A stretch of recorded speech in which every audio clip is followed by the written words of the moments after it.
ఓం సమర్థ సద్గురు శ్రీ సాయినాథాయ నమః. శ్రీ సాయి లీలామృతము అధ్యాయం 2. శ్రీ సాయిబాబా జీవితం. రెండవసారి షిరిడి చేరాక కూడా సాయి కొంతకాలం ఆ వేప చెట్టు కిందనే ఉన్నారు.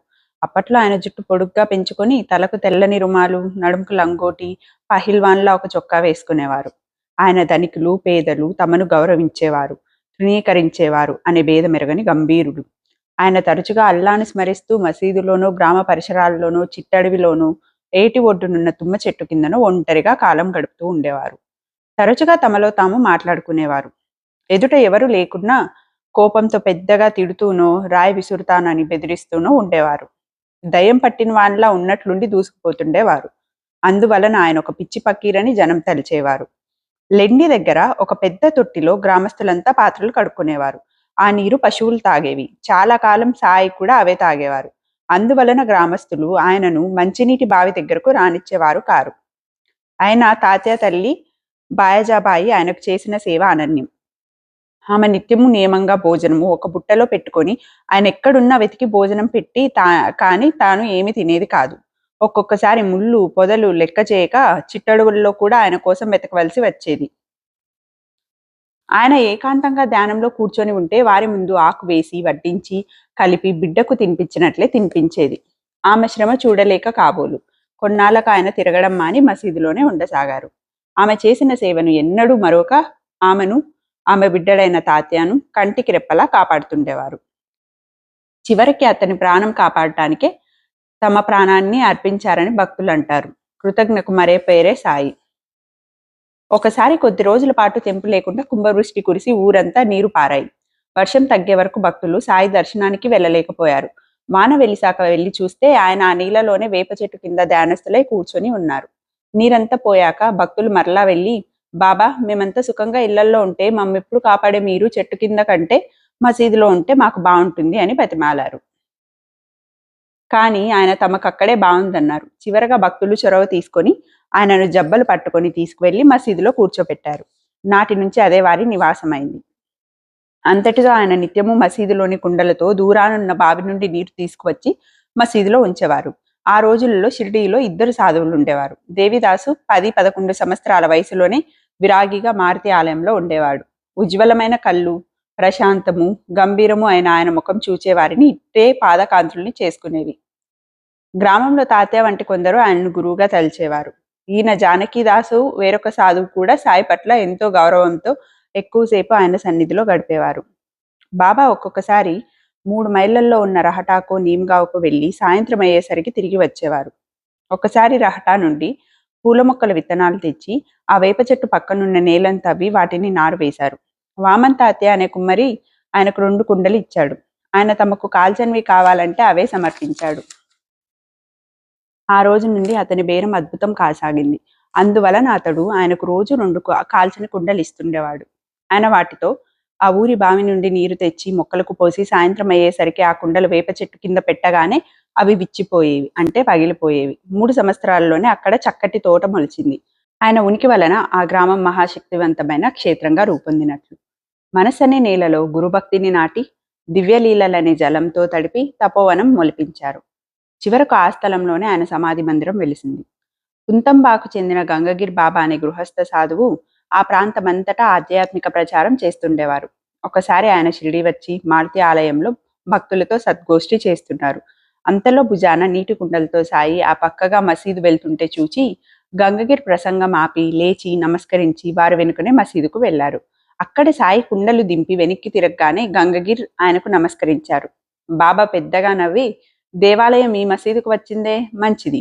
మనిద్దరం ఒకే కుటుంబంలోని వారం, ఎంతో కాలంగా కలిసి ఉంటున్నాం. ప్రజలను సన్మార్గంలో పెట్టమని భగవంతుడు మనల్ని పంపాడు. కానీ ఈ రోజుల్లో ప్రజలు కించిత్ కూడా పరివర్తన చెందడం లేదు. అందరూ క్షుద్రమైన విలాసాల మైకంలో చిందులేస్తుంటే హరి మన నెత్తిపై ఆవు పాలు పెట్టి వారి మధ్యకు పంపారు. కొందరు నన్ను చూచి నవ్వి పాలకుండపై రాళ్ళు విసురుతున్నారు. కొందరు నవ్వుతూ, అతడు చెప్పేది వినకండి, సాయి నన్ను పూనాడు అని చెప్పి ప్రజల చేత ఈత కళ్ళు తాగిస్తున్నారు. నా దగ్గర పాలు తీసుకున్న వాళ్ళంతా పిచ్చివాడిని అంటున్నారు. కొందరు పాలు తీసుకొని కూడా వేదాంత చర్చల్లో దిగి పిచ్చివాళ్ళు అవుతున్నారు. సత్సంగం పట్ల విశ్వాసము గౌరవము పోయి అసత్యాన్ని ఆదరిస్తున్నారు అని ఎంతో బాధగా గంగగిరి చేతులు పట్టుకొని, పోయేవాడు పోతాడు, నిలిచేవాడు నిలుస్తాడు. చిత్తశుద్ధితో తరించే మార్గం చెప్పడమే మన పని అని చెప్పి తమ ఆసనంపై కూర్చున్నారు. అప్పుడు గంగగిరి తన భక్తులతో, పేడకుప్ప వంటి ఈ గ్రామానికి ఎంతటి రత్నం లభించింది? నక్షత్రాల వంటి మహాత్ముల మధ్య ఈయన సూర్యుని వంటి వాడు. మీరు పిచ్చివాళ్ళు కనుక ఈయనను విడిచి ఎక్కడెక్కడో వెతుకుతున్నారు అన్నాడు. అలానే ఒకసారి శ్రీ అక్కల్కోట స్వామి శిష్యులైన శ్రీ ఆనంద స్వామి ఎవలా దగ్గరున్న సవర్గావ్లోని మఠంలో కొద్ది రోజులున్నారు. ఆయన పరమాత్మ సాక్షాత్కారం పొందిన మహాత్ముడు. అప్పుడు షిరిడీకి చెందిన మాధవరావు దేశపాండే, నందరాం మార్వాడి మొదలైన వారు ఆయన్ని దర్శించి తిరుగు ప్రయాణమయ్యారు. అకస్మాత్తుగా ఆ స్వామి పరుగున వచ్చి, నన్ను కూడా సాయి దర్శనానికి తీసుకుపోరా అని పిల్లవాన్లా మారాం చేస్తూ టాంగా ఎక్కి కూర్చున్నారు. చివరకు షిరిడీ చేరాక ఆయన సాయిబాబా ఒకరినొకరు చూసుకున్నారు, కానీ ఏమీ మాట్లాడుకోలేదు. ఈయన సామాన్యమైన రాయిలా కనిపించిన గొప్ప వజ్రం, ఈ సంగతి త్వరలో మీకే తెలుస్తుంది అన్నారు. బాబాకు దీపాలు పెట్టడం ఎంతో ఇష్టం. ఆయన రోజు దుకాణాలలో నూనె తెచ్చి రాత్రంతా మసీదులో దీపాలు వెలిగించి ఉంచేవారు. రోజు అలా నూనె ఇవ్వడం దండగని తలచి ఒకరోజు ఆ వర్తకులు నూనె లేదన్నారు. బాబా నిశ్చింతగా మసీదు చేరి నీటితో ఆ డబ్బా కడిగి ఆ నీరు తాగేశారు. తర్వాత ప్రమిదలలో నీరు పోసి ఒత్తులు వేసి వెలిగించారు. దీపాలు చక్కగా వెలిగాయి. గ్రామస్తుల హృదయాల్లోని చీకట్లు తొలగి ఆయనను క్షమాపణ వేడారు. ఇష్టం లేకుంటే ఏమి ఇవ్వనక్కర్లేదు, కానీ లేదని అబద్ధం చెప్పవద్దు, ఇవ్వమని చెప్పాలి అని హితం చెప్పారు బాబా. ఈ లీల సంగతి ఆ ప్రాంతమంతా పాకింది. మెరుపు ఉరుము రానున్న కుంభవృష్టిని సూచించినట్టు మానవాళికి ఆయన నుంచి దివ్య లీలలు వర్షించనున్నాయని తెలిపే శంకారావమైంది ఈ లీల. నిజానికి ఆయన మసీదులో నివసించసాగాక ఆయన చరిత్రలో మరొక ఘట్టం ఆరంభమైంది. ఆయన తరచుగా నీమ్గావ్లో త్రయంబక్ డేంగలే ఉరఫ్ బాబా సాహెబ్ డేంగలే ఇంటికి వెళ్ళేవారు. అతని సోదరుడు నానా సాహెబ్ డేంగలేకు పాపం 2 వివాహాలు చేసుకున్న సంతతి కలగలేదు. కేవలం సాయి అనుగ్రహం వల్లనే బిడ్డలు కలిగారు. ఒకనాడు త్రయంబక్ డేంగలే పొలం పనులు చేయిస్తున్నాడు. ఒక కూలి మనిషి తన పసిబిడ్డను ఒక చెట్టు కింద నిద్రపుచ్చి పని చేస్తున్నది. అకస్మాత్తుగా వర్షం ఆరంభమయ్యేసరికి అందరూ పక్కనున్న పాకలోకి పరిగెత్తారు. వెంటనే ఆ తల్లికి తన బిడ్డ గుర్తుకు వచ్చి పరుగున వెళ్ళేసరికి బిడ్డ పక్కనే బాబా నిలబడి కాపలా కాస్తున్నారు. సాయి ఆమెను చూస్తూనే బిడ్డ సంగతి మర్చినందుకు మందలించారు.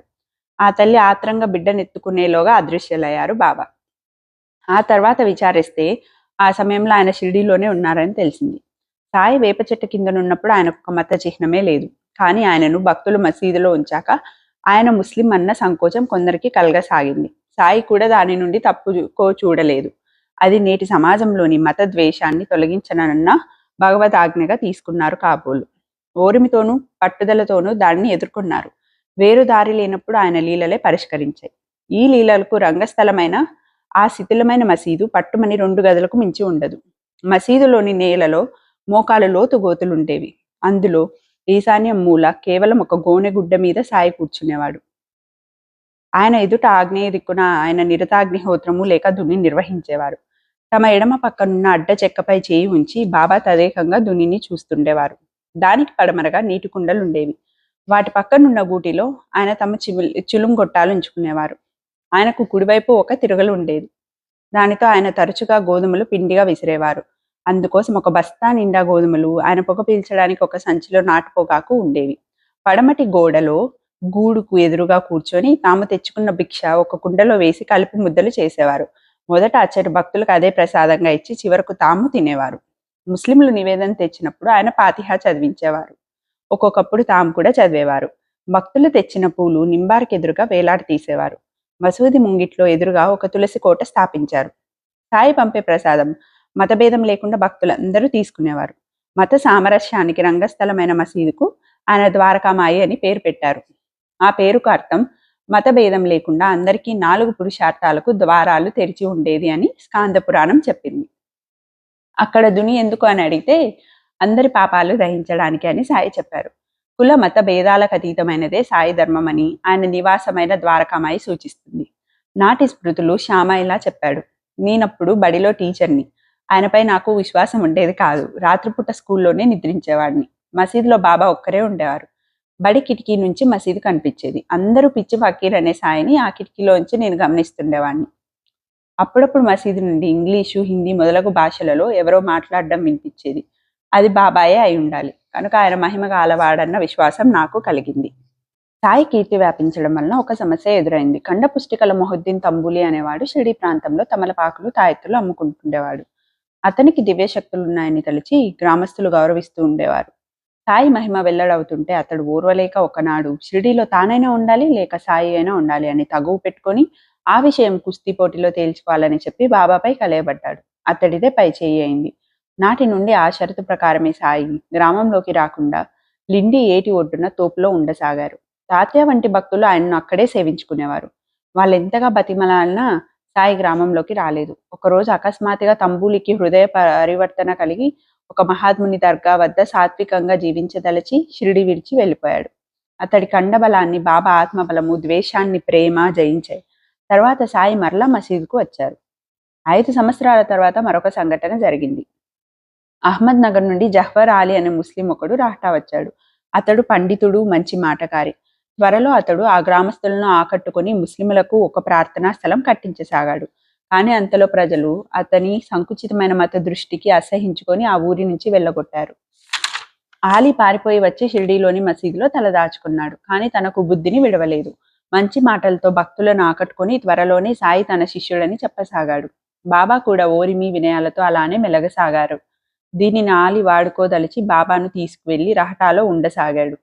అప్పుడు వాళ్ళిద్దరూ షిరిడి వచ్చి వెళ్తుండేవారు. అప్పుడప్పుడు భక్తులు అది భరించలేక బాబాను షిరిడి తెచ్చుకోవడానికి రహటా వెళ్లారు.